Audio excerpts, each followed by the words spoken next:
సాయి కుమారుడి బత్తిన మా వర్ధమాన సమాజం వైస్ ప్రెసిడెంటు, ఆయన సహకారాలతో మా వర్ధమాన సమాజంలో అన్ని విధాల కమిటీ గౌరవ అధ్యక్షులు, SRKBBPC యూట్యూబ్ ఛానల్ కూడా ఎడిటర్ కూడా శ్రీ బత్తిన సాయి కుమారుడి గారు, వారిని సన్మానించవలసిందిగా కోరుతున్నాం. గౌరవనీయులు డాక్టర్ మిర్యాల గారికి చిరు సన్మానం.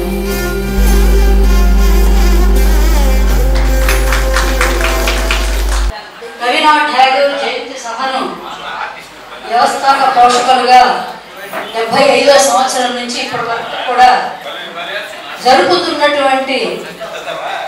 జరిపినటువంటి రమణారెడ్డి గారి స్ఫూర్తికంగా వారి కుమారులు, వారి కోడలు ఈ సభను చాలా వైభవోపేతంగా నిర్వహిస్తున్నారు. ముఖ్యంగా మొన్న నవంబర్లో రమణారెడ్డి గారికి 100వ జయంతి పూర్తయింది. ఆ తర్వాత జరిపేటువంటి రవీంద్రనాథ్ ఠాగూర్ సభ తండ్రి గారు ఆచార్య బొడ్డుపల్లి పురుషోత్తం గారు, బెజవాడ గోపాల్ రెడ్డి గారి అధ్యక్షతలో ఉపన్యాసం చేశారు ఠాగూర్ మీద. ఆ తర్వాత నేను కూడా 20 సంవత్సరాల క్రితం అనుకుంటాను, నేను కూడా ఈ వేదిక మీద నుంచి రమణారెడ్డి గారు అనువదించారా అని కవి పండితులందరినీ ప్రశ్నిస్తూ ఉండేవారు. ఆ విధంగానే మా నాన్నగారిని కూడా మీరు గీతాంజలిని అనువదించారా అని అడిగారు.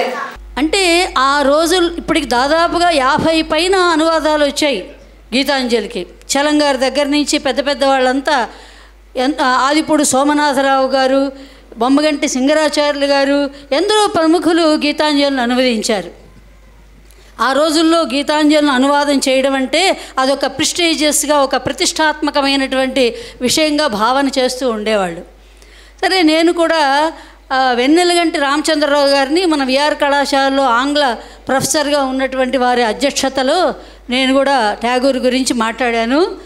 అటువంటి నాకు ఇవాళ వినయ అధ్యక్ష స్థానాన్ని నుంచి గౌరవింపజేసింది. సోదరుడు ఇవాళ ఉపన్యాసకుడు బత్తిన సాయి కుమార్ రెడ్డి గారు, మా చంద్రశేఖర్ రెడ్డి గారి కుమారులు. చంద్రశేఖర్ రెడ్డి గారు వేద సంస్కృత కళాశాలలో పనిచేశారు. వారు రిటైర్ అయిన తర్వాత వారి స్థానంలో నేను విజయవాడ నుంచి బదిలీ అయి వచ్చాను. అది మాకున్నటువంటి రిలేషన్గా చెప్పచ్చు.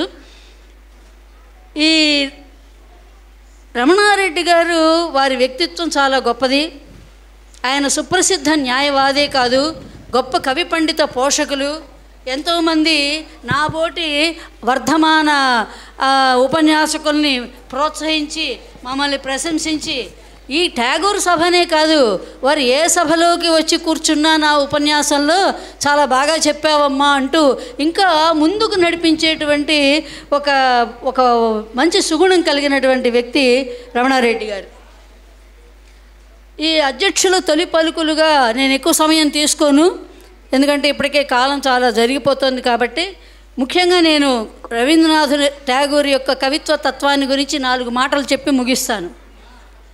ప్రకృతి మాత అరుణారుణ చరణారవిందాలకు భక్తితో సపర్యలు చేసిన సేవకుడు, ఆవేశ మధుర గీతాంజలులతో విశ్వ కవితా విపంచి విశ్వనాలు విరజిమ్మిన విశ్వకవి, వివిధ లలిత కళోపాసనా చండుడై తద్విధానాన్ని సుబోధం చేసిన మహామహోపాధ్యాయుడు, దేశదాస్య విముక్తికై తహతహలాడిన ఉత్తమ దేశభక్తుడు, స్వార్థరహితమైన ప్రేమ స్వభావంతో మానవ హృదయాలలో ప్రేమజ్యోతులు వెలిగించిన మహిమాన్వితుడు, అనంత సత్యసాగర మథనం కావించిన తత్వవేత్త, త్యాగభోగాలను సమానంగా అనుభవించగల స్థితప్రజ్ఞుడు, తపోనిష్టా గరిష్ఠుడై ఆత్మానంద సంసిద్ధిగాంచిన జ్ఞానయోగి, ఆదర్శ కర్మాచరణ పరాయణుడైన కర్మయోగి, శాంతినికేతన ఆశ్రమోపవనంలో విశ్వభారతిని ప్రతిష్ఠించి విశ్వమానవ కళ్యాణ సాధనకై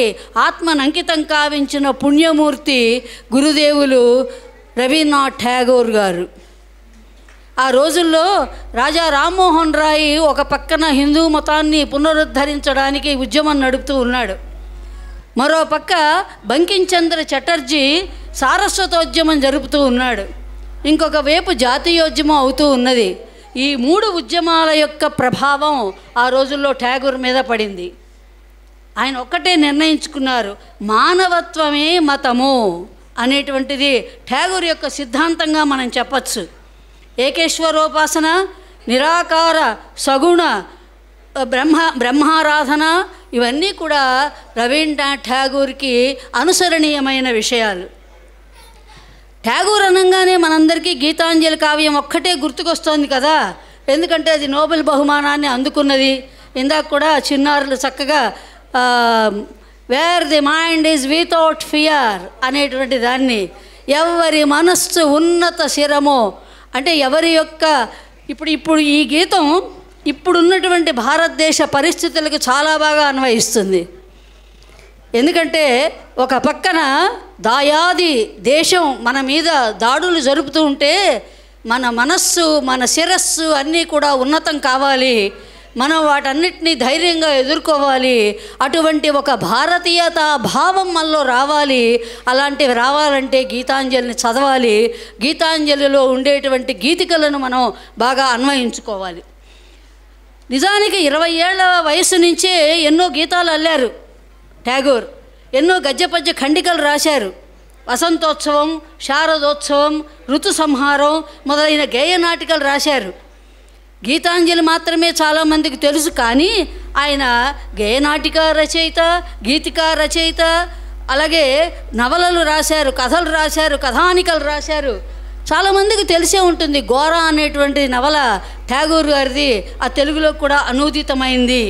ముఖ్యంగా రవీంద్రనాథ్ ఠాగూర్ యొక్క చిన్ననాటి కలకత్తా జీవిత విశేషాలన్నీ ఆ గోరాలో కనిపిస్తాయి మనకి. అట్లాగే ఇంట బయట, భగ్న నౌక మొదలైన నవలలు కూడా రాశారు. అది ఆనాటి సామాజిక వ్యవస్థను ప్రతిబింబించేటువంటి నవలలు అవన్నీ. ఇంకా ఆయన అస్థిపంజరం, కాబూలీవాలా కూడా చాలా ప్రసిద్ధికెక్కింది. ఇవన్నీ కూడా ఆయన రచనలు మానవ మనస్తత్వ చిత్రణకు దర్పణం పట్టేటువంటివి. ఇవన్నీ కూడా ఈ రచనలన్నీ కూడా. రవీంద్ర కవీంద్రుడు ఊర్వశిని విశ్వప్రేయసిగా సంభావన చేస్తే, దేవులపల్లి కృష్ణశాస్త్రి గారు ఊర్వశిని ఊహాప్రేయసిగా భావన చేశారు. ఇది చాలా చెప్పుకోదగ్గ విషయం. గురుదేవుల రచనలన్నీ చాలా వరకు ఆంధ్రీకరించబడ్డాయి. ఆ రోజుల్లో రవీంద్రనాథ్ ఠాగూర్ స్థాపించిన శాంతినికేతనానికి వెళ్ళి అక్కడ చదువుకొని రావటం అనేటువంటిది చాలా గొప్ప విశేషంగా జీవితంలో ప్రతి ఒక్కరూ పొందదగినటువంటిదిగా భావిస్తూ ఉండేవారు. అట్లా రవీంద్రనాథ్ ఠాగూర్ యొక్క విశ్వభారతి విద్యా విధానాన్ని తన సాహిత్య తత్వంగా నిరూపణ చేసుకున్నటువంటి వారు ఆచార్య రాయప్రోలు సుబ్బారావు గారు. ఆ సుబ్బారావు గారు తమ కవిత్వం అంతా కూడా ఠాగూర్ యొక్క భావజాలంతో నింపారు. అట్లాగే ఆయన రచనలన్నీ అలాగే ఉంటాయి. అలాగే రవీంద్రుని యొక్క కవిత్వ ప్రభావంతో ఏకాంత సేవ అనేటువంటి ఒక మంచి పుస్తకాన్ని రచించారు వెంకట పార్వతీశ్వర కవులు. ఈయన కవిమాత్రుడే కాదు, ఇప్పటిదాకా విన్నారు కదా మన వినయ గారు ఏ విధంగా రవీంద్ర సంగీతాన్ని అటు వంగ భాషలోను ఇటు తెలుగులో కూడా మనకు చక్కగా వినిపించారు పిల్లల చేత. ఇవాళ ఇటువంటి సంగీతం వినటం అనేటువంటి చాలా గొప్ప విషయం. రవీంద్ర కవీంద్రుడు ఆయన కవీంద్రుడే కాదు, గొప్ప సంగీతజ్ఞుడు. ఆయన స్వర రచన, స్వర మాధుర్యం, స్వర విన్యాసం చాలా గొప్పగా ఉంటాయి. ఇప్పుడు ఇందాక ఆ పాటలు వింటూ ఉంటే నాకు అనిపించింది ఏమనంటే, మన భారతీయులంతా ఆనంద సమయంలోనూ విషాద సమయంలో కూడా పాడుకోవడానికి వీలైనటువంటి పాటలను సమకూర్చారు రవీంద్ర మహర్షి. సంస్కృత, ఆంధ్ర, వంగ భాషల్లో ఆయన రచనలు చేశారు. ఒక గొప్ప విషయం ఏంటంటే, ఆయన తన కవిత్వాన్ని తన రచనలను తాను ఆంగ్లంలోకి అనువాదం చేసుకున్నారు. అట్లా ఆంగ్లంలో అనువాదం చేసుకోవడం వల్ల అవన్నీ విశ్వజనీనమైనవి.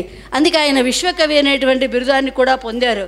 మొత్తం మీద ఠాగూర్ యొక్క కవిత్వ తత్వం ఏమిటి, ఆయన కవిత్వ లక్షణాలు ఏమిటి అని మనం అంటే ఎవరైనా అడిగితే మనం చెప్పాల్సింది ఏమిటంటే, విశ్వ మానవత, సౌందర్య ఆరాధన, ప్రకృతితో తాదాత్మ్యం చెందడం, ప్రకృతిని కీర్తించటం, అనంత ప్రకృతిని అందించిన భగవంతుడి పట్ల కృతజ్ఞులతో ఉండడం, భగవంతుని ఆరాధించటం, మార్మికత చాలా ముఖ్యమైనటువంటి కవిత్వ లక్షణం రవీంద్రనాథ్ ఠాగూర్ యొక్క కవిత్వంలో.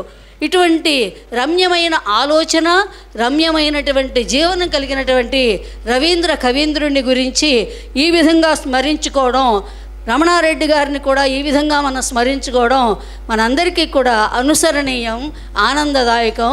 స్వస్తి. మేడం చాలా బాగా మాట్లాడతారమ్మా. ఈరోజు తాతయ్య ఉంటే 100వ పుట్టినరోజు ఈ సభలో ఆయన చూస్తుంటారని నేను అనుకుంటాను. నాకు అదొక తృప్తిగా అనిపిస్తుంది. సుభద్ర గారి వల్ల, సుభద్ర ఒక మీటింగ్లో మేడంని పిలవడం వల్ల నేను మళ్ళీ కలవడం జరిగింది. సంతోషం మేడం, చాలా ధన్యవాదాలు. ఇప్పుడు ప్రధాన వక్త సాయి కుమార్ రెడ్డి గారు. నమశ్రీతిరాజాయ వివేకానంద సూరయే సచ్చిత్ సుఖస్వరూపాయ స్వామినే తాపహారిణే. మనిషి జీవితం చాలా గొప్పది కావచ్చు. పుట్టిన వాళ్ళందరూ గొప్పవాళ్ళు అవుతారన్న నమ్మకం లేదు, కానీ ప్రయత్నం చేయాలి. ప్రయత్నం చేయడానికి సాధారణంగా మనం చేసే పని ఏమిటంటే విద్యని ఆధారంగా చేసుకుంటాం. అదృష్టమో దురదృష్టమో రవీంద్రనాథ్ ఠాగూర్ చదువుకోలేదు, గుర్తుపెట్టుకోండి. రవీంద్రనాథ్ ఠాగూరు మీరందరూ అనుకున్నట్టుగా స్కూలుకు పోయినటువంటి దాఖలాలు లేవు. ఆయన 8 ఏళ్ల వయస్సులో స్కూలుకి బహుశా ఒక 10 నుంచి 12 రోజులు వెళ్ళి ఉంటాడు. ఆ 12 రోజుల్లోనే ఆయనకి వాస్తవం అర్థమైంది. స్కూల్ అనేది ఒక బందీఖానా, ఇదొక జైలు. ఇక్కడ చెప్పేదానికి వాళ్ళకి ఏమి తెలియదు. వినేటటువంటి వాడు, నేర్చుకునేటటువంటి వాడు శ్రమించి నేర్చుకోవడమే తప్ప జీర్ణం కాని భోజనం ఎంత ఇబ్బందో అర్థం కాని చదువు కూడా అంతే వ్యర్థం అనుకున్నటువంటి బాల్యంలోనే స్వయం కృషితో స్వీయ ప్రజ్ఞని సాధించినటువంటి మానవుడు. ఎందుకంటే స్వీయ ప్రజ్ఞ లేకపోతే స్వీయ ప్రతిభ అంటే దాని అర్థం ఏమిటంటే సొంతంగా చదువుకోవడం. 8 ఏళ్ల వయసులోనే వారు రామాయణం చదివారు. మీరు నమ్మకపోవచ్చు. ఇది నమ్మకపోవడానికి కారణం ఏమిటంటే మనం పుస్తకాలు చదవడం మానేసాం కాబట్టి. నేను ఈ విషయంలో సోదరైనటువంటి వినయ్కి అభినందనపూర్వక ఆశీస్సులు. బహుశా ఈ మీటింగ్కి నేను వక్తగా రాకుండా ఉంటే నేను వారికి సంబంధించినటువంటి వారి శత జయంతి ఉత్సవాల సందర్భంగా, అంటే 1861లో వారు పుడితే 1961లో వారికి 100 సంవత్సరాల పండగ చేసినప్పుడు వారి రచనలని, ముఖ్యంగా వారు రాసిన నాటకాలు కానీ, కథానికలు కానీ, కథలు కానీ, నవలలు కానీ, గీతాంజలితో సంబంధం లేకుండా చేసినటువంటి వారి లేఖలు అవన్నీ 1060 పేజీలు 2 సంపుటాలుగా ఆంధ్ర రాష్ట్రంలో వారి శిష్యుడు, ఇంతకుముందు మాతృమూర్తులు చెప్పినటువంటి రాయప్రోలు సుబ్బారావు గారు కూడా శాంతినికేతన్లోనే చదువుకున్నారు. వారి యొక్క ఆధ్వర్యంలో వాటిని తెలుగు చేశారు. ఆ 1060 పేజీలు నేను చదువుకున్నా. అది ఈ ఉపన్యాసం ద్వారా నాకు లభించినటువంటి జ్ఞానం. అది చదివిన తర్వాత నాకేమనిపించిందంటే, ఆయన చదువుకోకుండా ఎక్కడికి వెళ్ళినా స్వయం కృషితో చదువుకున్నాడు. 11 సంవత్సరాలకు ఆయన ఇంగ్లాండ్ వెళ్ళాడు వాళ్ళ అన్నతో పాటు. మీరు వాళ్ళకు ఎప్పుడైనా గుర్తుపెట్టుకోండి, జీవితంలో ఆయన కవిత్వం చదువుకుంటే మనకి ఏమి రాదు, ఆయన జీవితం చదువుకుంటే ఏమన్నా వస్తుంది. ఆయన కథలు చెప్పుకుంటే మనకేమి రాదు, కథల్లో ఏమైనా సందేశం ఉంటే మనకు అర్థం చేసుకుంటే జీవితం బాగుపడద్ది. వాళ్ళ అన్న ఈ భారతదేశంలో మొట్టమొదటి భారతీయ ఐసీఎస్ ఆఫీసర్ సత్యేంద్రనాథ్ ఠాగూర్. సత్యేంద్రనాథ్ ఠాగూర్ అంటే వాళ్ళ నాన్న మహర్షి దేవేంద్రనాథ్ ఠాగూర్. మనం మామిడి పండు తిని భలే రుచిగా ఉందంటామే కానీ ఆ మామిడి చెట్టు గురించి మనం ఎప్పుడు ఆలోచించం. నిజంగా మనం వందనాలు సమర్పించాల్సింది ఆ మామిడి చెట్టుకి. అసలు బెంగాలే కండగలిగిన నేల. ఈరోజు ఈ భారతదేశానికి స్వాతంత్రం వచ్చిందంటే బెంగాలే కారణం. ఈరోజు ఈ ప్రపంచంలో అత్యద్భుతమైనటువంటి మేధావులు తయారైంది బెంగాల్లోనే. బెంగాల్ లేకపోతే భారతదేశం లేదు. మీరందరూ అనుకున్నంత సామాన్యమైనటువంటి కుటుంబం కాదు వాళ్ళది. ఈవేళ అంబానీ ఎంత గొప్పవాడో, ఈవేళ ఆదాని ఎంత గొప్పవాడో, వాళ్ళకు 10 ఆస్తి కలిగినటువంటి ద్వారకనాథ్ ఠాగూర్ యొక్క కొడుకే ఈ మహర్షి దేవేంద్రనాథ్ ఠాగూర్. బొగ్గు గనులు, ఉప్పు వ్యాపారం, స్టీలు వ్యాపారం, వాళ్ళు చెయ్యని వ్యాపారం లేదు. ఇంకా చెప్పాలంటే యూనియన్ బ్యాంక్ అనేటటువంటిది వాళ్ళ యొక్క ఆధ్వర్యంలో నడిచి 1921లో తిరిగి మళ్ళీ అది పొద్దారు కుటుంబం చేతికి వెళ్ళింది. మనం వినేటటువంటి యూనియన్ బ్యాంకు ట్యాగూర్ వాళ్ళది. అంత ఉత్తమమైనటువంటి ఉన్నతమైనటువంటి కుటుంబంలో పుట్టి వాళ్ళు చేసినటువంటి సేవ లేకుండా ఉంటే భర్త చనిపోయినటువంటి ఆడవాళ్ళు ఇప్పటికి కూడా సతీ సహగమనంలో ఉండేవాళ్ళేమో. ఎందుకంటే రామ్మోహన్ రాయ్ గురించి మనం చాలా గొప్పగా చెప్పుకుంటున్నాం. ఎవరి రామ్మోహన్ రాయ్? దేనికి సంబంధం? డబ్బు లేకపోతే ఈ ప్రపంచంలో ఏదైనా జరగద్దా? ఆ డబ్బు పెట్టుబడిగా వరదై ప్రవహిస్తే రాజా రామ్మోహన్ రాయ్ సంఘ సంస్కర్తగా ఈ ప్రపంచం ముందు ప్రత్యక్షమయ్యాడు. ఆ డబ్బు ఇచ్చింది దేవేంద్రనాథ్ ఠాగూర్ వాళ్ళ నాన్న ద్వారకానాథ్ ఠాగూర్. ద్వారకానాథ్ ఠాగూర్ లేకపోతే రాజా రామ్మోహన్ రాయ్ లేడు. ఈ విషయం చాలామంది అర్థం చేసుకోలేరు, ఆయన జీవితం చదివితే తప్ప. నేను అందుకనే రవీంద్రనాథ్ ఠాగూర్ గురించి నేనేం చదవదలుచుకోలే. ఎందుకంటే రవీంద్రనాథ్ ఠాగూర్ ఎవరండి? 14వ అబ్బాయి. వాళ్ళ ఇంట్లో చాలామంది పుట్టారు. వాళ్ళలో 14వ వ్యక్తి, లేకపోతే కొన్ని పుస్తకాల్లో 13వ వ్యక్తి అని చెప్తున్నారు. ఈ 13వ వ్యక్తి అంత ప్రసిద్ధి చెందినటువంటి వాడు ఎందుకయ్యాడంటే, స్వామి వివేకానందుడు ఒక మాట చెప్తాడు, ప్రార్థన ద్వారా పుట్టినటువంటి బిడ్డలు మాత్రమే ప్రపంచ విజేతలు అవుతారు అంటాడు. వివేకానందుడు వాళ్ళ తల్లిగారు కూడా భువనేశ్వరీదేవి బెంగాలే, వివేకానంద స్వామి కూడా బెంగాలే, వివేకానంద స్వామి గురువు అయినటువంటి రామకృష్ణ పరమహంస కూడా బెంగాలే. నేను అందుకనే ఇంతకుముందు చెప్పింది, బెంగాల్ లేకపోతే ప్రపంచం లేదు. అల్లూరి సీతారామరాజుకు మనం జై కొడుతున్న బెంగాల్ నుంచి స్ఫూర్తి పొందినటువంటి వాడే అల్లూరి సీతారామరాజు. అయితే ఈ దేవేంద్రనాథ్ ఠాగూర్ వాళ్ళ నాన్నగారు చనిపోయే నాటికి 1 కోటి రూపాయలు అప్పిచ్చిపోయాడు కొడుక్కి. 1 కోటి దేవేంద్రనాథ్ ఠాగూర్కి. ఈరోజు నేను చెప్పేది ఇప్పుడు సంగతిని కాదు, 1861కి వెనక. ఆ రోజు 1 కోటి రూపాయలు అంటే ఈరోజు 100 లేకపోతే 1000 కోట్ల అప్పు.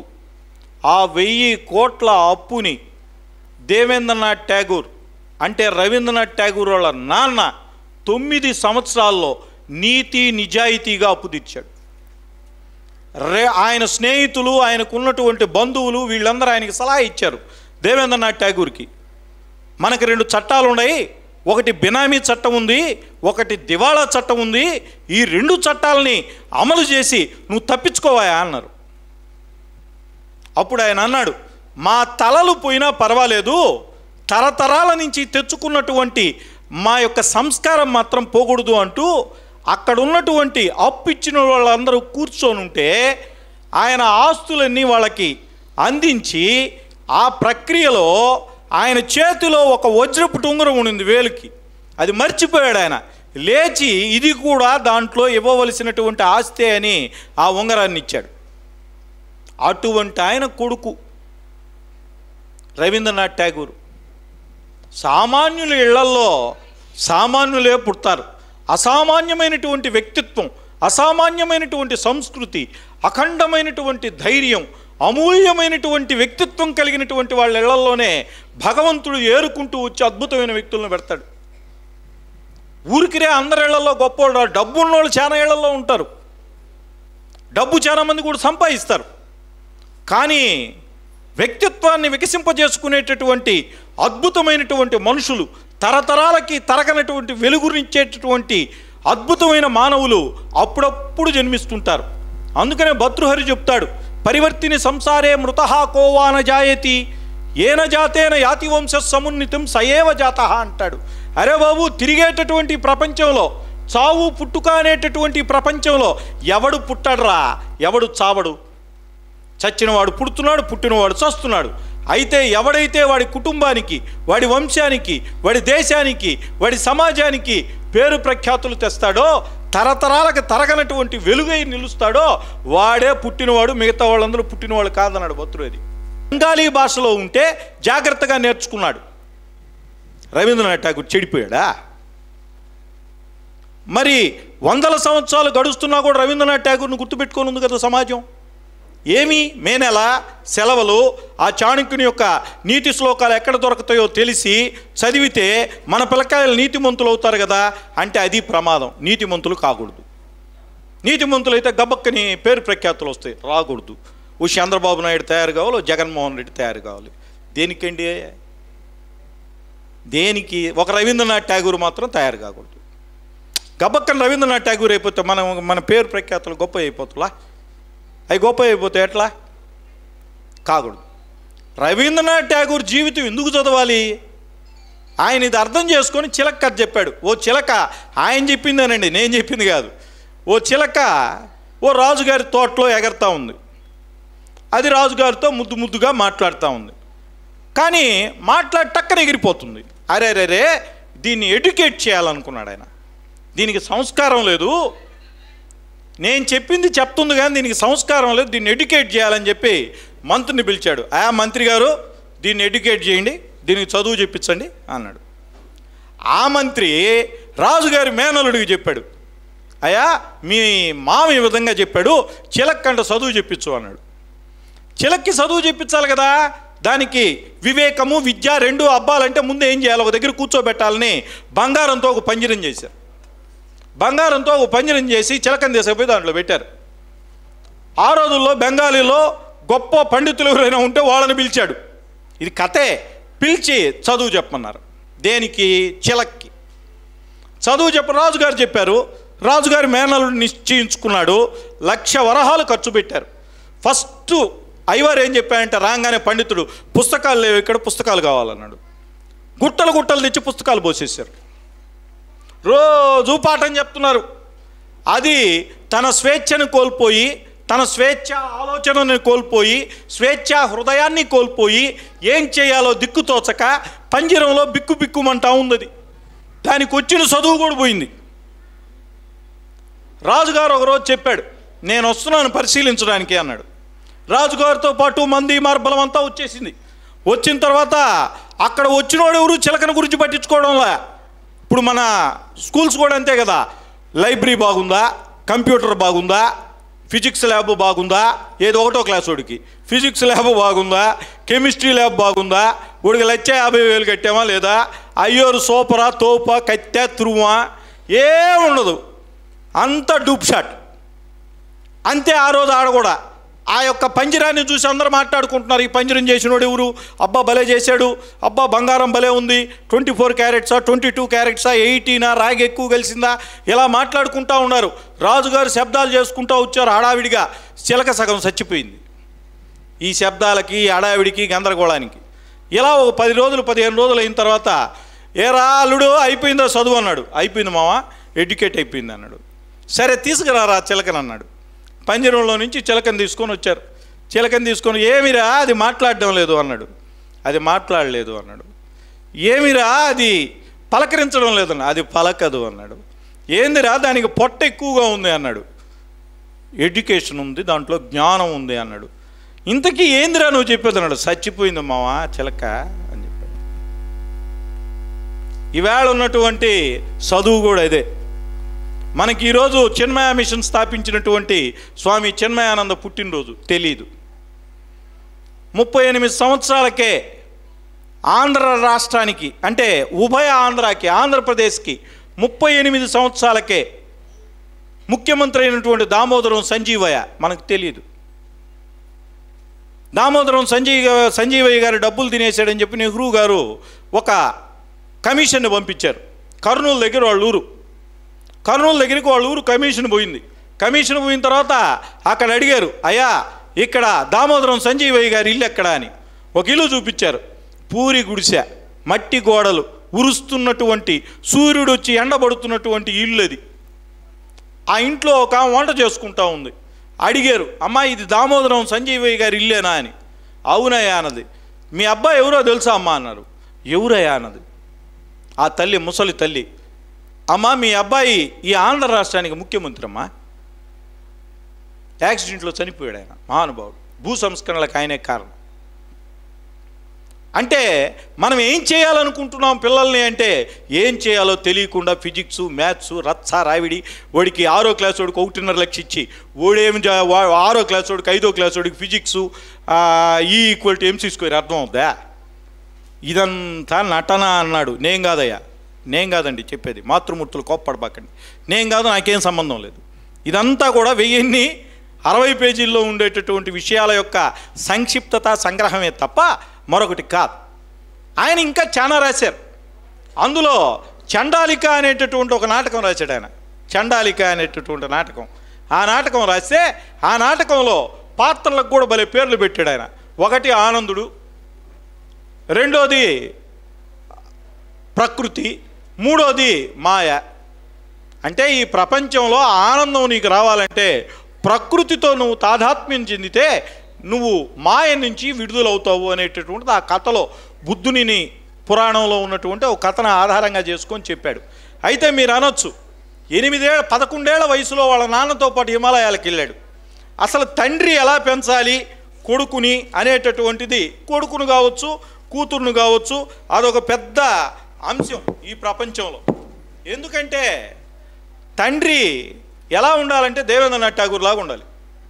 దేవేంద్రనాథ్ ఠాగూర్ హిమాలయాలకు తీసుకొని వెళ్ళి డల్హౌసీ అనే పేరు కలిగినటువంటి ఒక భవనంలో వాళ్ళు ఉంటే ఆ కొండల్లో కోనల్లో తిరగడానికి స్వేచ్ఛగా వదిలేశాడు రవీంద్రనాథ్ ఠాగూర్ని. అంటే వాళ్ళ కొడుకు మీద ప్రేమ లేదని? ప్రేమ లేదని కాదు, పవిత్రమైనటువంటి వాతావరణంలో వాడు ఉండాలని. తండ్రి దగ్గరుండి అతనికి చెప్పినటువంటివి ఏమిటంటే ఉపనిషత్ రహస్యాలు. ఏమిటా ఆ ఉపనిషత్తులు అంటే కొడుక్కి బోధించింది 11 సంవత్సరాల వయస్సులో కఠ ఉపనిషత్తు. ఇది ఎప్పుడు కూడా వివేకానంద స్వామి సంచిలో ఉండేది. ఎవరైనా సద్గురు మలయాళ స్వామి వ్యాసాశ్రమ పీఠాధిపతులుగా వ్యవస్థాపకులైనటువంటి ఆయన దగ్గరికి ఎవరైనా వెళ్ళి సన్యాసం తీసుకోవాలని అంటే మలయాళ యతీంద్రులు ఏం చెప్పేవాళ్ళంటే కఠోపనిషత్తు చదివేవా అని అడిగాడు.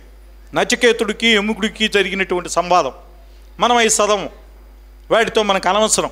గబక్కన మనం కూడా నచికేతుడు అంత పేరు వస్తే రాకూడదు మన పిల్లకాయలకి. మన పిల్లకాయలు బానిసలుగానే ఏదో ఒక సాఫ్ట్వేర్ ఇంజనీర్గా బానిసగా ఓ 4 చక్రాల బండి కొనేసి తిరగతా ఉండి చచ్చిపోయిన తర్వాత ఎవడు పట్టించుకోడు మనం. కానీ 100 సంవత్సరాల తర్వాత కూడా చదువు లేనటువంటి రవీంద్రనాథ్ ఠాగూర్ గురించి మాట్లాడుకుంటున్నాం. ఏ విశ్వవిద్యాలయంలో చదవనటువంటి వ్యక్తి, కానీ వాళ్ళ అన్న మీ అందరూ అనుకున్నట్టుగానే చదువుకున్నాడు, కానీ ఎవ్వరికీ తెలియదు సత్యేంద్రనాథ్ ఠాగూర్ అనే వ్యక్తి ఉన్నాడని కూడా ఎవరికి తెలియదు.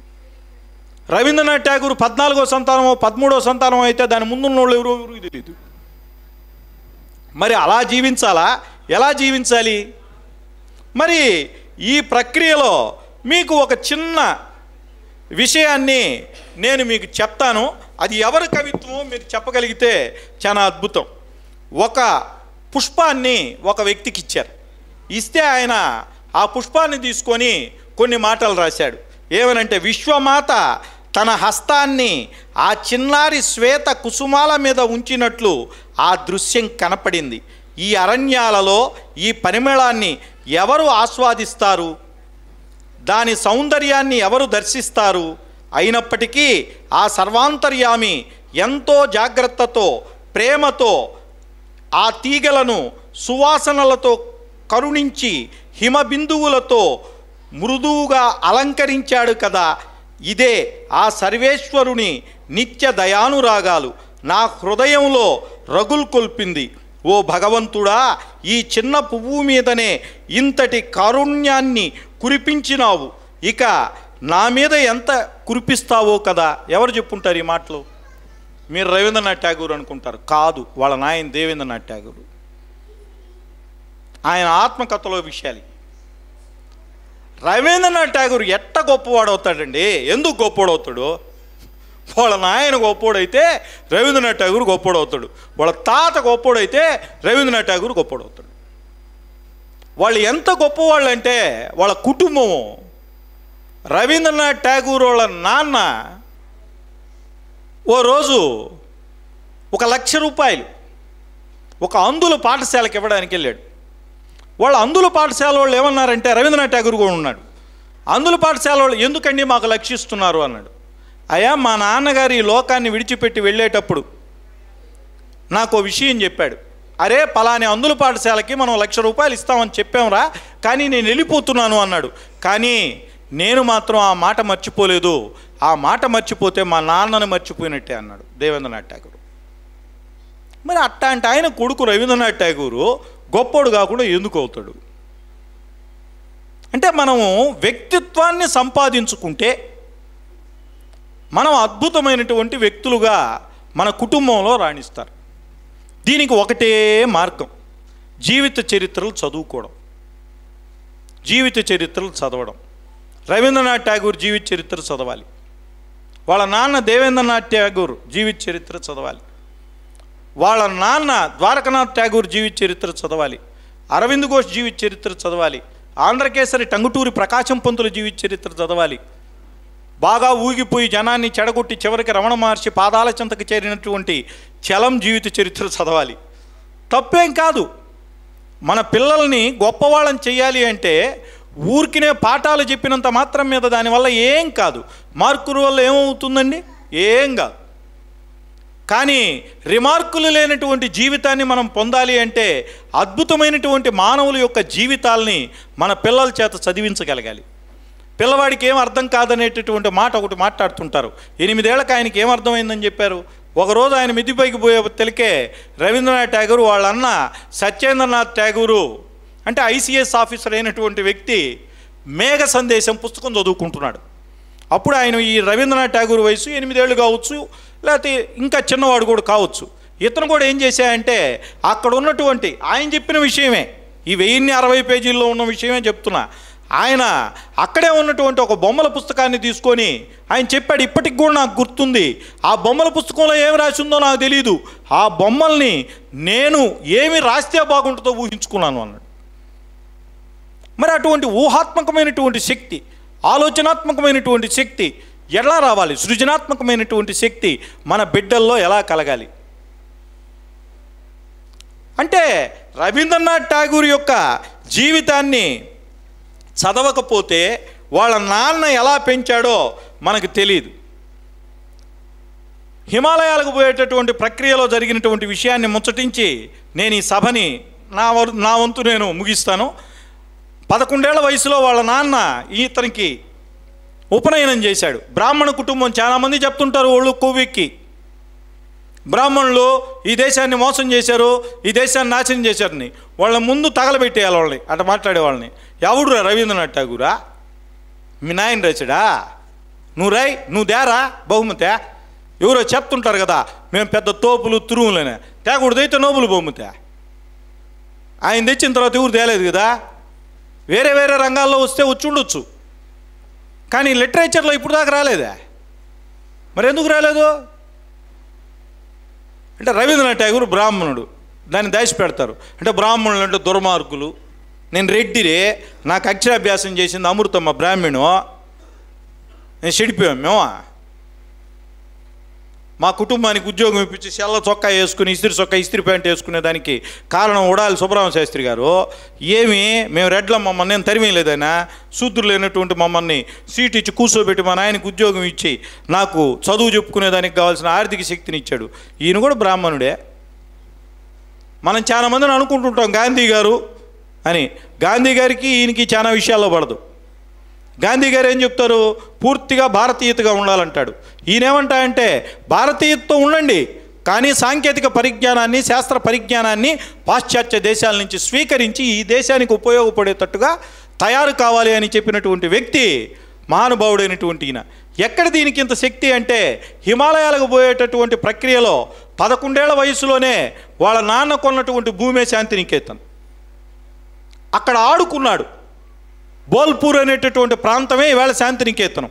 అక్కడ ఆడుకుంటున్నటువంటి ప్రక్రియలో ఒక మాట అన్నాడు. అక్కడ ఏం జరిగిందో అదే తెలుగు అనువాదంలో ఉన్నది నేను చెప్తున్నా. రకరకాల రాళ్ళు సంగ్రహించి నాన్న దగ్గరికి తీసుకువెళ్ళేవాడిని. ఆ పనికి మాలిన పని నువ్వు చేస్తున్నదని ఒక్కనాడు కూడా నన్ను ఆక్షేపించలేదు. ఓహో ఎంత అద్భుతంగా ఉన్నాయి ఇవన్నీ, ఎక్కడ సంపాదించావు అని అడిగేవాడు. వేలున్నవి నాన్న, రోజు తేగలను అనేవాడు. అయితే ఈ రాళ్లతో మన ఇంట్లో ఓ కొండని తయారు చేయన్నాడు. అది పిల్లోడికి చెప్పాల్సిన తండ్రి. పిల్లోడు ఏదైనా జబ్బోతే రే నీకేం తెలియదు గమ్ముగుండు చెప్పకూడదు. వాడు తెలుసుకుంటాడు, తెలిసింది వాడికి చెప్పు. రాళ్లే రోడ్లో ఉన్న పనికిమాలిన రాళ్ళు తీసుకొచ్చాడు రవీంద్రనాథ్ ఠాగూర్. వాళ్ళ నాయన ఒక్క మాట కూడా అనలా, అరే బాబు ఆ రాళ్ళన్నీ కూడా తీసుకొచ్చి కొండలాగా మన ఇంట్లో తమాషా కొండను తయారు చేయరా అన్నాడు. ఆ స్థలం ఏదైతే తయారు చేశారో అదే రవీంద్రనాథ్ ఠాగూర్ వాళ్ళ నాన్నగారికి దేవేంద్రనాథ్ ఠాగూర్కి ఇష్టమయ్యి 20 బీగాలు, బెంగాల్ భాషలో బీగాల్లో ఆయన 20 బీగాల్లో అప్పటికప్పుడే డబ్బులు ఇచ్చి రాయించుకున్నాడు. అదే ఈవేళ శాంతినికేతన్. 11 ఏళ్ల వయసులో ఎవరైతే ఆడుకున్నారో అదే ఆయన తర్వాత శాంతినికేతన్గా విశ్వభారతిగా మనకు ప్రసాదించాడు. మరి చెప్పుకోవడానికి అనేక విషయాలు ఉన్నప్పటికీ కాలాతీతమైంది కాబట్టి నేను చెప్పినటువంటి వాటిల్లో మంచివి ఏమన్నా ఉంటే అవన్నీ స్వామి వివేకానందవి, అధిక ప్రసంగ విషయాలుంటే నాయి క్షంతవ్యుడిని. జై హింద్. నిర్వహించాలన్నా నాకు ముఖ్యంగా నేను సుభద్రదనే సంప్రదిస్తుంటాను. కొన్ని మాటలు గోవింద వాళ్ళ మదర్ పేర, అమ్మగారి పేర గోవిందరాజు సీతాదేవి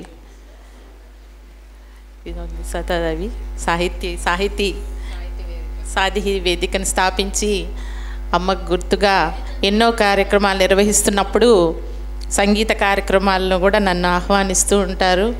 అలా నాకు ఈ సంగీతంతో పాటు సాహితీవేత్తలు నెల్లూరులో నజ్మా, అరుణ ఇటువంటి సాహితీవేత్త అందరూ పరిచయం కావడానికి కూడా సుభద్ర నాకు ముఖ్యమైన తోడు. ఈరోజు ముఖ్యంగా పోయిన సంవత్సరం మాట్లాడినటువంటి చంద్రలత గారు ఈరోజు ఈ సభకు రావడం అనేది నాకు చాలా సంతోషంగా ఉంది. మీరు కూడా ఒక 2 మాటలు మాట్లాడాలి మేడం. సుభద్ర తర్వాత. సభా సరస్వతికి నమస్కారం. ఈరోజు మంచి కార్యక్రమం. మహానుభావులు ఇద్దరు చాలా చక్కగా ప్రసంగం ముందర నేను ఎక్కువ మాట్లాడలేను. అయితే లాస్ట్ ఇయర్ చంద్రలత గారు ఒక కోణంలో అద్భుతంగా పరిచయం చేశారు రవీంద్రనాథ్ సాహిత్యాన్ని. ఈసారి సాయి కుమార్ రెడ్డి గారు జీవిత చరిత్రని నాకు తెలియని చాలా విషయాలని చెప్పారు. నాకు తెలిసింది ఏంటంటే ముందర ఏంటంటే వినయ తన తాతగారి వారసత్వాన్ని నిలుపుకుంటూ అనేక సంవత్సరాల నుంచి ఈ కార్యక్రమాన్ని కొనసాగించడం, రవీంద్ర సంగీతాన్ని అతి మధురంగా మనకి వినిపించడం అనేది చాలా గొప్ప విషయం. తను పాడడమే కాకుండా పిల్లలు ఇందక్కడ చక్కగా ఎంత చక్కగా పాడారంటే వాళ్ళు ఆ రవీంద్ర సంగీతంలో ఉన్న మాధుర్యం మనకు తెలుస్తుంది. పిల్లలు పాడితే అదొక రకం, అది చాలా బాగుంది. ఇంకొకటి ఏంటంటే వీళ్ళ పివి రమణారెడ్డి గారు, నేను కూడా లాయర్ అవ్వడం వల్ల కోర్టులో చాలాసేపు సాహిత్యం గురించి మేము ఇద్దరమే మాట్లాడుకుంటూ ఉండేవాళ్ళం. నేను వెళ్తూ ఉండేదాన్ని వినయ పరిచయం కాకముందరి నుంచి ఆయన చేసే కార్యక్రమాలకి తప్పకుండా ఆయన మళ్ళీ నాకు కోర్టులో చెప్తుంటే అట్లా వెళ్ళడం అనేది చాలా, ఆయనతో సాహిత్య విషయాలు పంచుకోవడం అనేది చాలా మధురమైన అనుభవం నాకు. అలాగే వినయ కంటిన్యూ చేయడం, ఇది బాగా కంటిన్యూ చేయడము ప్రతి సంవత్సరం అనేది అభినందనీయం. ఇంకొకటి రవీంద్రనాథ్ ఠాగూర్ గురించి 2 మాటలు. నేను 7వ క్లాసులో ఉండగా మాకు నాన్ డీటెయిల్ ఉండేది హోమ్ కమింగ్ అని. ఎంత అద్భుతమైన కథ అంటే ఇందాక సాయి కుమార్ రెడ్డి గారు చెప్పారు రవీంద్రనాథ్ ఠాగూర్ని తెలుసుకుంటే చాలదని. ఏమో నాకైతే ఆ హోమ్ కమింగ్లో ఏంటంటే పిల్లవాడు స్వేచ్ఛగా తిరుగుతూ ఉంటాడు, వాడు ఈతలు కొడుతూ ఉంటాడు, చెట్లకి కాయలు కోసుకుంటూ ఉంటాడు, సముద్రం దగ్గర ఇసుకలో పడవలతో ఆడుకుంటూ ఉంటాడు, ఫ్రెండ్స్తో బాగా తిరుగుతుంటాడు. అలాంటి వాడిని సవతి తల్లి వీడు చెడిపోతున్నాడు, వీడిని దూరం చేయాలని చెప్పి పట్టణానికి పంపిస్తుంది. ఆ పట్టణంలో ఆ స్వేచ్ఛ కోల్పోయి అతను అసలు ఇమడలేకపోతాడు అనమాట. ఆ పిల్లవాడు 10-11 ఏళ్ళ పిల్లవాడు, వాడికి వచ్చేయాలని ఉంటుంది పల్లెటూరికి. ఆ పల్లెటూరులో ఆ స్నేహితులందరినీ కలవాలని ఉంటుంది, ఆడాలని ఉంటుంది, పాడాలని ఉంటుంది, స్విమ్మింగ్ చేయాలని ఉంటుంది. అంటే ఇందాక చెప్పారు నేచర్తో పిల్లలకి ఎప్పుడైతే పరిచయం ఉందో వాళ్ళ సున్నితత్వం ఎప్పుడు కోల్పోరు. అని నేను కూడా ఎప్పుడు నేచర్తో చాలా దగ్గరగా ఉండడం అనేది తల్లిదండ్రులు ఈ మధ్య చాలా దూరం చేస్తున్నారు. మొబైల్లో ఉన్న క్లోజ్నెస్ నేచర్తో ఉండడంలా అది చాలా సమాజం మీద చాలా ప్రభావం చూపిస్తుంది. వాడు లాస్ట్కి వాడు ఇమ్మళ్ళెక్క వాడు ఎప్పుడు ఇంటికి వచ్చేద్దాం అంటాడు, కానీ పారిపోతాడు. ఒకసారి పారిపోయినప్పుడు పోలీసులు పట్టుకొని మళ్ళీ తీసుకొస్తారు. అప్పుడు స్పృహ కూడా ఉండదు. లాస్ట్లో వాడు అంటే ఊరికి రాకుండానే ప్రాణం పోతుంది. అసలు చిన్నప్పుడైతే మా సారు చెప్తుంటే ఏడుపు వచ్చేసేది అనమాట. అలాగే కాబూల్ వాలే సినిమా చూసినా కూడా అంత సెన్సిటివ్గా ఉంటుంది రవీంద్రనాథ్ ఠాగూర్ది. సెన్సిటివ్నెస్ ఒకటి, దేశభక్తి ఒకటి, సున్నితత్వం ఒకటి, స్వేచ్ఛగా చదువుకోవడం ఎలాగా, ఇవి రవీంద్రనాథ్ ఠాగూర్లో నాకు కనిపించినవి, నాకు తెలిసినవి. ఇంకా తెలియని అద్భుతాలు ఎన్నో ఉన్నాయి. అలాంటి రవీంద్రనాథ్ ఠాగూర్ ఈరోజు యుద్ధం జరుగుతుంటే మన మైండ్లో ఇందాక పాప ఎంత చక్కగా తెలుగులో చెప్పింది, there is a mind without fear అని తెలుగులో చక్కగా చెప్పింది ఆ పాప. నిజంగా అమ్మాయికి చూడకుండా చెప్పింది. ఎవరు నేర్పించారో నాకు తెలీదు, అద్భుతం. రవీంద్రనాథ్ ఠాగూర్ ఒక శ్రమలో దేవుణ్ణి చూస్తాడు. ఎక్కడ చూస్తాడు దేవుణ్ణి అంటే శ్రమలో చూస్తాడు. అలాంటి అద్భుతమైన రవీంద్ర సాహిత్యాన్ని చదవాలి. చదివితే మన భావాలే మారిపోతాయి. ఆ సెన్సిటివ్నెస్, సున్నితత్వం ఉండని మానవుడు ఏ పని చేయలేడని నా అభిప్రాయం. ఏమైనా 1 నిమిషం అంటే 3 నిమిషాలు మాట్లాడినట్టున్నా ఇంత అవకాశం ఇచ్చి నిజంగా పిల్లల చేత అద్భుతమైన పాటలు పాడించిన వినయ్ గారికి ధన్యవాదాలు. అధ్యక్షుల వారికి, తర్వాత ప్రధాన వక్త గారికి పర్మిషన్ ఇచ్చినందుకు నాకు ధన్యవాదాలు తెలుపుకుంటూ, చంద్రలత గారు ఆవిడ కోణంలో రవీంద్రనాథ్ ఠాగూర్ని మనని చూపిస్తారు మనకి. గంట సేపు మాట్లాడాను కదా అని ఇవాళ సరదాగా విందామని వచ్చాను. సోదరులు సాయి గారు చాలా చక్కగా నెల్లూరు భాషలో చిలకమ్మ చదువుని చెప్పారు. నేను పిల్లల కోసం అది రాసే ప్రయత్నం చేశాను. అప్పుడు రవీంద్రుల వారు నాకు ఇంకొక కొత్త కోణంలో పరిచయం అయ్యారు. పిల్లల కోసం ఒక 10-15 కథలు రవీంద్రుల వారివి నేను తెలుగులోకి రాశాను. అయితే 2 రకాలుగా, అంటే పోయినసారి మాట్లాడినప్పుడు వారిలోని ఒక బాల్యాన్ని వారు ఎలాగా చూశారు, బాల్యాన్ని వారు ఒక కథావస్తులుగా ఎవరో చూసుకున్నారు, పిల్లల్ని వారు పరిచయం చేసినప్పుడు ఒక్కొక్క కథలు ఎలా చెప్పారని మాట్లాడాను. ముఖ్యంగా బొమ్మల గూటిలో ఠాగూర్ అని. ఇక నిజానికి నాకు చాలా ఇష్టమైనది ఏంటంటే నవల. రవీంద్రనాథ్ ఠాగూర్ గారి గోరా గురించి మనందరం మాట్లాడుకుంటాము. అయితే ఒక చోకర్ బాలి లేకపోతే ప్రతి ఒక్క పాత్రని, ముఖ్యంగా స్త్రీ పాత్రలని చిత్రించడంలో వారు చూపించినటువంటి సున్నితత్వం, అలాగే అవి ఆ కుటుంబంలో ఉన్నటువంటి పురుషుల మీద చూపించినటువంటి ప్రభావాన్ని మనం వారి కథలన్నింటిలోనే చూస్తాం.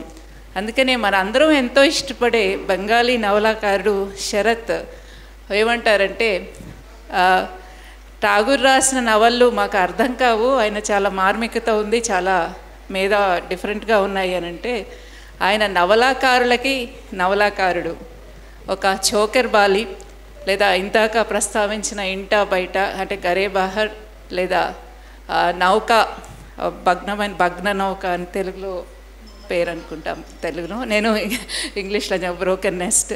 ఇట్లాంటి ఒక చిన్న పెద్ద కథల్లో చదివినప్పుడు ఆధునిక భారతీయ మహిళలు లేదా పురుషులు ఎలా ఉన్నారు అంటే, ఇప్పుడు మనందరం అనుకుంటాం శరత్ ఏదో మా పెదనాన్నో మా తాతయ్య అనుకునేవాళ్ళం. ప్రతి ఇంట్లో మనకు ఒక శరత్ ఉన్నాడు. ఆ శరత్కి మూలం రవీంద్రనాథ్ ఠాగూర్ చేసినటువంటి నవలాకారుడిగా శరత్ అని ఇంకొకసారి ఒక గంట సేపు మాట్లాడతాను తీరిగ్గా. కాకపోతే వీలున్నప్పుడు ఇందాక ఇప్పుడు రకరకాల మాధ్యమాలు ఇవన్నీ దొరుకుతున్నాయి. అంటే మనం కష్టపడక్కర్లేదు, వెళ్ళిపోయి బెంగాల్లో చదవక్కర్లేదు. ఇప్పుడు టీవీ సిరీస్లో లేకపోతే ఓటీటీలో సినిమాలుగా అన్నిటిగా దొరుకుతున్నాయి. రవీంద్ర సాహిత్యము చాలా వరకు మంచి మంచి సినిమాలు. ఇంకా బాగా చెప్పాలంటే మిస్ వరల్డ్ నటించిన సినిమా చోకర్ బాలి, రితుపర్ణ ఘోష్ది ఒక అద్భుతమైన పిక్చర్. ఒక తెర మీద ఒక పెయింటింగ్ వేసినట్టుగా ఈచ్ షాట్, ప్రతి ఒక్క షాట్ కూడా రవీంద్రుడు ఎలా వర్ణించారో అటువంటి ఒక చిత్రంలాగా ఆయన తీశారు బెంగాలీ సినిమా. దాన్ని మనం ఇంగ్లీష్ సబ్ టైటిల్లో చదవచ్చు. కాబట్టి ఇప్పుడు రవీంద్రుడు ఒక భాషకు అతీతమైనటువంటి ఏనాడో ఆయన విశ్వకవి అన్నారు. ఆయన మంచి నవలాకారుడు. మానవ మనస్తత్వాన్ని, మనిషి తత్వాన్ని, మనిషి తత్వాన్ని వారు ఆపోసన పెట్టిన వ్యక్తి. దానికి మూలం వారు పసితనాన్ని పచ్చపరిచి ఉంచుకోవడంలో ఉందని నేను భావిస్తాను. వారు ఒక పసివాడిగానే ఉన్నారు, ఎప్పుడు ఒక పసివాడిలాగా అబ్జర్వేషన్ చేయడం కానీ, వారి కుటుంబాల్లో ఉన్నటువంటి స్త్రీలలో వస్తున్నటువంటి మార్పులన్నిటినీ వారు రాయడం కానీ, అలాగే గోరా నవల. కాబట్టి ఒక మల్టీఫేస్టెడ్ పర్సనాలిటీ, ఒక బహుముఖ ప్రజ్ఞాశాలి అయిన మనందరి ముందు కూడా ఒక పెద్ద ప్రమాణాన్ని నిలిపి వెళ్ళారు.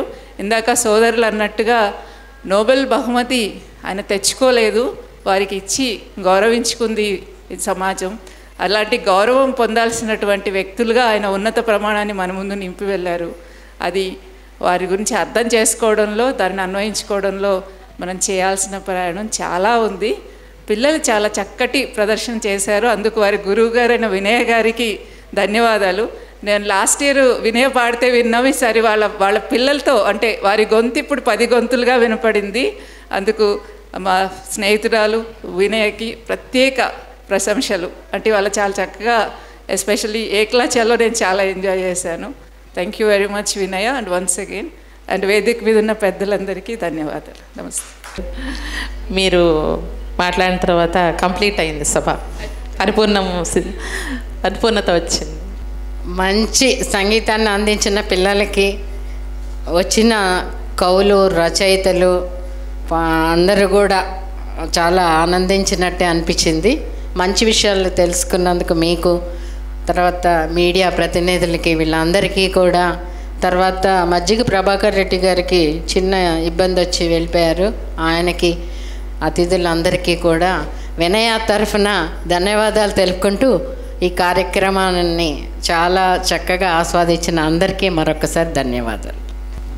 జనగణమన అధినాయక జయ భారత భాగ్య విధాత, పంజాబ్ సింధు గుజరాత మరాఠ ద్రావిడ ఉత్కల వంగా, వింధ్య హిమాచల యమునా గంగా ఉజ్జల జలజితరంగా, तव शुभ नामे जागे, तव शुभाशिष मागे, गाहे तव जय गाथा, जनगण मंगलदायक जय हे भारत भाग्य विधाता, जय हे